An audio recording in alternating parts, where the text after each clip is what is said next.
इस प्रातःकाल के मंगल वेला में परम पिता परमेश्वर का स्मरण करते हुए शब्द देंगे अपनी वाणी को। नमो अरिहंताय,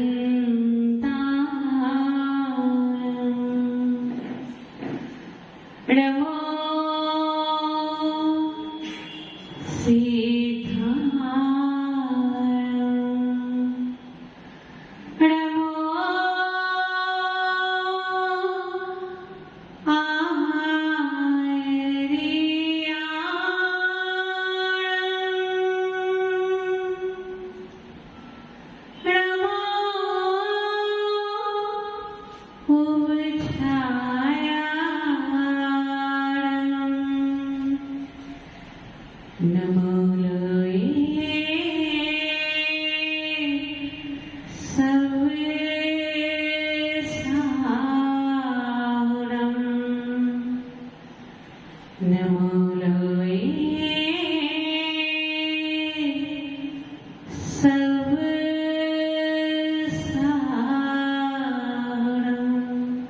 होली पंचम में इष्टि भगवान की परम पूज्य वासव नगरी स्वदर्शी विमल सागरी महाराज की परम पूज्य तपस्वी सम्राट स्वर्ण धर्मऋषि श्रीमती सागरी महाराज की परम पूज्य राज संसाचरण श्री सुंदर सागरी गुरुदेव की ज्ञान ध्यान तप चारित गुरु जन्म देती ऐसी जीने वाली माँ को मेरा सब प्रणाम है।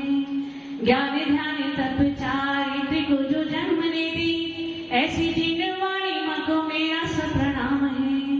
धीरे वीर आवान चौवन अति ज्योतिर्मान ऐसी जीने देव की प्रिया को सब प्रणाम है। मान सम्मान करना सिखा दी कर गुरुओं का, मान सम्मान करना सिखा दी गुरुओं का ऐसी जीने वाली माँ को मेरा सब प्रणाम है। ओंकार रूप और संजीवनी रूप है जो ऐसी जीने देव की प्रिया को सब प्रणाम है। ऐसी जीने देव की प्रिया को सब प्रणाम है। बोली गौसम जिनवाणी माता की मंचासीन आचार्य भवन एवं समस्त साधुगणों के चरणों में मेरा कोटि से नमन वंदन।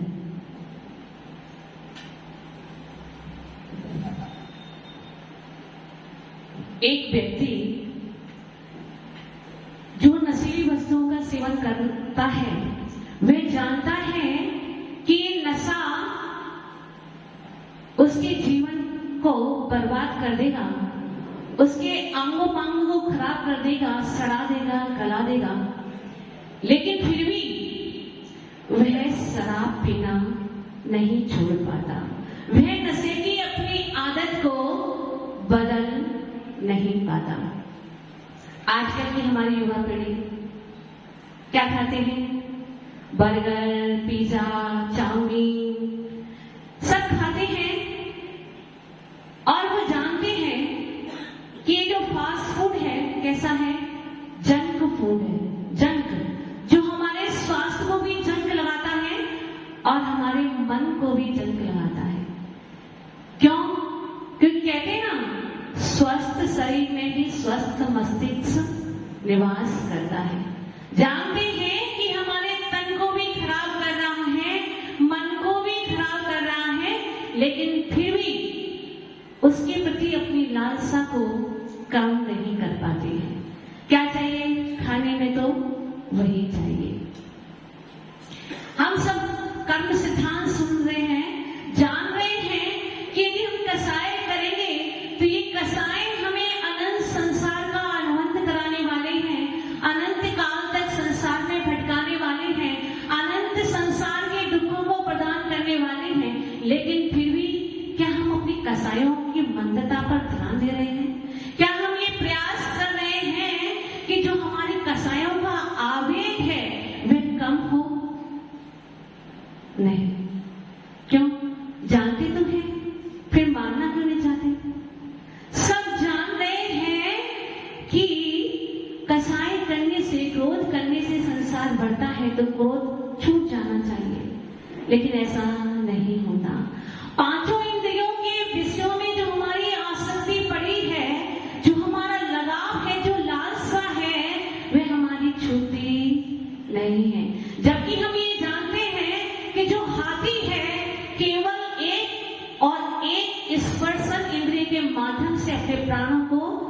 बैठता है। वही मछली केवल रसना इंद्रिय में आसक्त होकर अपने प्राणों को खो देती है, तो भौरा घ्राण इंद्रिय के लालसा से अपने जीवन को तबाह कर देता है। इधर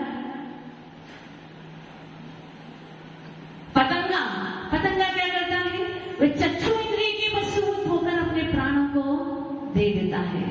और हिरण कर्णेंद्रिय के माध्यम से कर्णेंद्रिय के प्रति अपनी तीव्र आकांक्षा से क्या करता है? अपने प्राणों को खो देता है।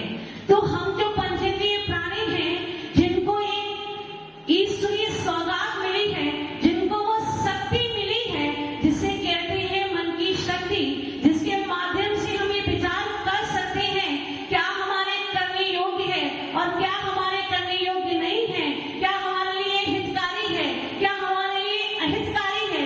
ऐसा विचार करने की सामर्थ्य हम पंचेंद्रिय जीवों को मिली है, लेकिन उसके बाद भी हम क्या कर रहे हैं?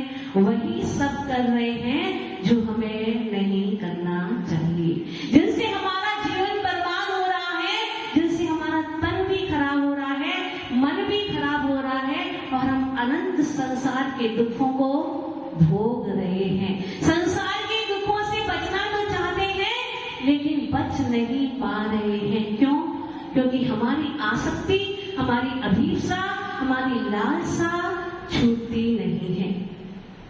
जो सीढ़ियां होती हैं, उनसे हम चाहे तो ऊपर चढ़कर टॉप तक पहुंच सकते हैं, और चाहे तो नीचे उतरकर गर्त में भी जा सकते हैं। सोचना हमें है, विचार हमें है, करना हमें है कि हम चाहते क्या है।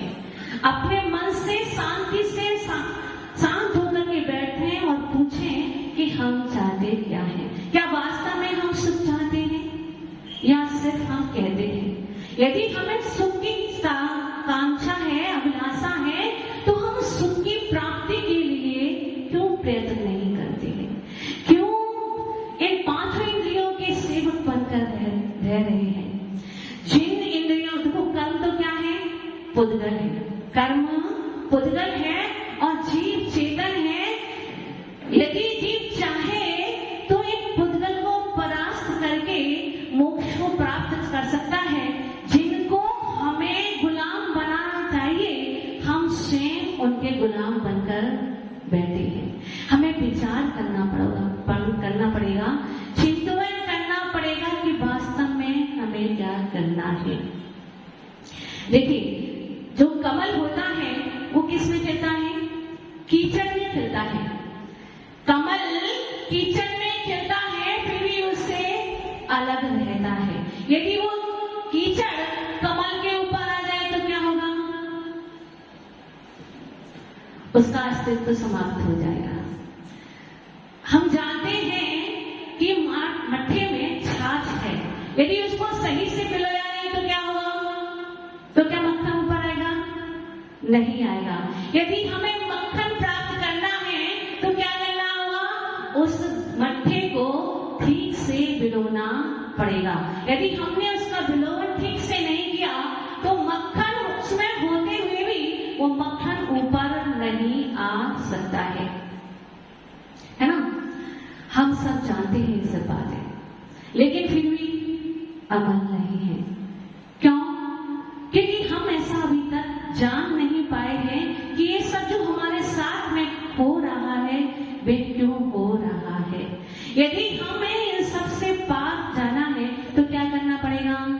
अपने मन को सबसे पहले अनुशासित करना पड़ेगा। जब हम अपने मन को अनुशासित कर लेंगे तो क्या होगा? तो हमारी आसक्ति जो है वो धीरे धीरे धीरे धीरे कम होना शुरू हो जाएगी। और जब हमारी आसक्ति कम हो जाएगी तो हमारी विषयों में प्रवृत्ति रुक जाएगी। और जब हमारी विषयों में प्रवृत्ति रुक जाएगी तो क्या होगा? हमारे जीवन में पुण्य का प्रारंभ हो जाएगा। हमारा जीवन ऊर्ध्वगमन की ओर अग्रसर हो सकेगा। तो क्या करना है? हमें सबसे पहले अपने आप को टटोलना है, अपने मन को टटोलना है कि वास्तव में हमें या नहीं छूटता है। हम विचार करें और फिर जाने कि उसको यदि हमें छूटना है तो हमें क्या करना पड़ेगा, हमें अनुशासित जीवन जीना पड़ेगा, अपने आप पर कंट्रोल करना पड़ेगा, अपनी आत्मा को अनुशासित करना पड़ेगा। और जब तक हम ऐसा नहीं करेंगे तब तक हमारा जीवन उन्नति की ओर नहीं जा सकता है। आगे की चर्चा आगे करेंगे। आचार्य जी को भी सुनना है। बोले परम श्री सुंदर सारे जगदेव की